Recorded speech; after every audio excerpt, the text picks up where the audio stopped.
Je vous propose de parcourir ensemble 5 grandes familles d'outils du marketing digital. Tout d'abord, l'emailing et ses différentes plateformes. Ensuite, les outils CRM. Ensuite, les outils de gestion des réseaux sociaux. Et puis, les outils de gestion du Search Engine Optimization et les outils d'analyse du trafic web. Je vous propose tout d'abord d'analyser l'emailing et ses plateformes. Historiquement, c'est le système le plus ancien et le plus efficace pour traquer les comportements des consommateurs. On l'appelle aussi le marketing de permission. Alors, ces caractéristiques sont les suivantes. Premier élément important, il y a un grand nombre d'utilisateurs de par le monde. On parle de l'ordre d'environ 4 milliards de web marketers. Au niveau des taux de clics, ça reste beaucoup plus limité puisque une bonne campagne génère généralement entre 3,5 et 4,6% de taux de clic, ce qui est souvent important. Évidemment, ça dépend de la qualité de la cible visée et de l'information dont on dispose. Le taux de transformation, lui, ce sont les personnes qui, après avoir lu l'email, vont transformer leur lecture en action, varie entre 5 et 15% et de plus en plus en diminution. C'est pour ça qu'on parle aujourd'hui que l'emailing est en crise. Il est menacé par l'encombrement du marché, concurrencé par les réseaux sociaux avec des taux de clic et d'ouverture très différents selon les secteurs. En plus, de plus en plus, on lui reproche d'être l'objet de spamming, c'est-à-dire l'envoi massif de courriels non désirés, ce qui fait que la méfiance du récepteur de l'internaute augmente et de suite là, l'efficacité diminue. Alors, l'email marketing a quand même différents objectifs. Un des objectifs, c'est d'augmenter la rentabilité, le return on investment, le retour sur investissement des activités marketing, renforcer la proximité entre le client et la marque, améliorer le taux d'ouverture et reste possible, de quelle manière? D'une part, en respectant d'abord le règlement général de la protection des données, ensuite en développant un contenu plus attractif et enfin un contenu aussi personnalisé, c'est-à-dire qu'il est de plus en plus possible de donner à l'intérieur du texte des champs personnalisés. Et puis, le plus important, c'est de réaliser le bon ciblage, donc de posséder des adresses de qualité et ne pas travailler exclusivement avec des adresses puisées un peu partout sur le net ou, pire encore, avec des fichiers très génériques, des adresses email du style info@ et le nom de l'entreprise. Quoi qu'il en soit, RGPD, contenu de qualité et ciblage augmente l'efficacité de l'emailing.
Évidemment, à côté des 5 que je vous ai cités, il y en a encore bien d'autres dont vous trouverez les logos ici.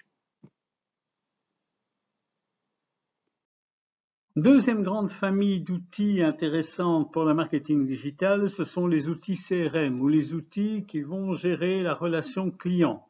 Alors, ces outils sont essentiels parce que la gestion de la relation client, ça signifie d'une part collecter les données relatives aux clients, les achats, l'historique des contacts, les données démographiques, les données présentes sur les réseaux sociaux, donc des données très différentes, et ensuite pouvoir les gérer et les intégrer.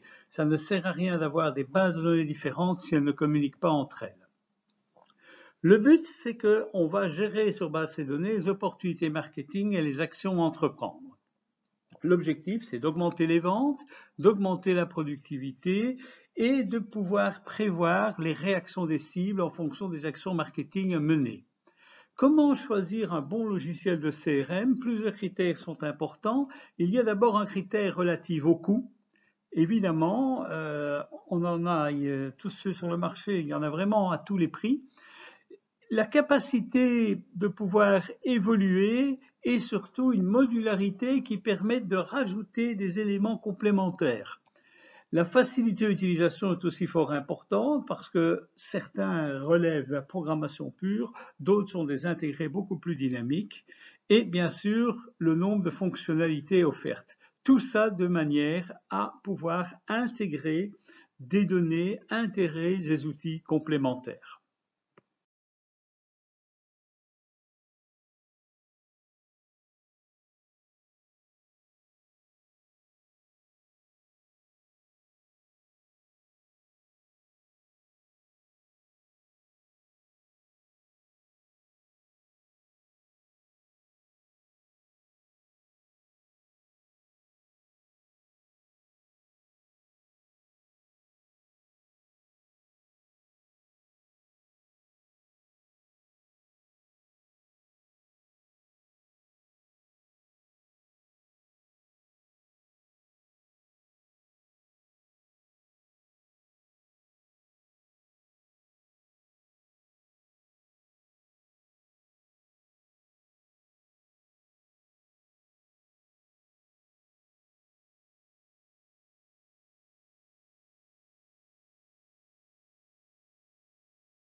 Et nous retrouvons ici notre farandole de marques qui proposent des outils de gestion des réseaux sociaux.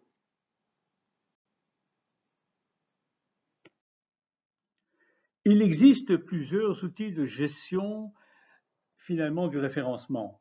Il peut être soit naturel, c'est ce que nous allons voir, soit évidemment payant, et dans ce cas-là, il s'agit d'acheter de l'espace. Alors le référencement naturel fonctionne comme ça, ce sont des techniques qui sont mises en œuvre pour améliorer la position d'un site web sur la liste des résultats des moteurs de recherche, par exemple sur Bing ou sur Google, ou ce sont des techniques qui vont améliorer la sélection du clic. Alors le principe est le suivant, le clic est en première position, généralement il est cliqué par 33% des internautes. En deuxième position, il n'y a plus que 16%, en troisième position, à peine 10%, d'où l'intérêt de remonter dans le classement de manière naturelle. Pour ça, il est important de gérer le référencement. Alors, ce référencement peut bien sûr remonter dans le classement en payant, mais ça n'a pas la même valeur et ça coûte beaucoup plus cher. Alors, cette gestion du référencement, c'est d'abord d'optimiser la page. Il faut que le contenu contextuel des pages du site soit bien identifié. Ça veut dire aussi qu'il faut assurer la liaison après la page de manière à ce qu'on puisse retrouver de l'information. On va aussi regarder, ces logiciels vont aussi regarder l'expérience utilisateur. Est-ce que le site fait preuve d'ergonomie? Est-ce que le parcours utilisateur est simple? Et on va regarder les éléments techniques liés à l'infrastructure du site. La vitesse de chargement d'une page, l'apparence, la qualité du site, l'architecture et l'arborescence. Tout ça va influencer le référencement de votre site. Partant du principe que le référencement naturel est toujours plus efficace que le référencement publicitaire ou payant, il vaut mieux acheter ou utiliser un excellent logiciel de gestion de référencement naturel, un SEO. Alors, pour cela, il est important de disposer de bons critères de choix. Bien sûr, il y a toujours le prix, mais ici, ce qui est plus important, c'est le logiciel est-il capable de générer des mots-clés pertinents, donc qui font que les pages du site seront vues. Le logiciel est-il capable de générer des statistiques? Alors, des statistiques, c'est très large, des statistiques de volume, la recherche, la prévision du trafic, le nombre de pages visitées, les sources du trafic et la provenance d'où vient l'internaute. Tout ça, ce sont des critères essentiels.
Quand on parle de Web Analytics, à tout seigneur, tout honneur, on va retrouver bien sûr Google avec son logiciel assez exceptionnel, Google Analytics. Mais il existe aussi des concurrents un peu moins connus, mais qui sont relativement efficaces, notamment je citerai Matomo et Hotjar. Et puis pour ceux qui veulent aller encore plus loin, il existe encore d'autres logiciels dont vous retrouvez le logo sur cette page.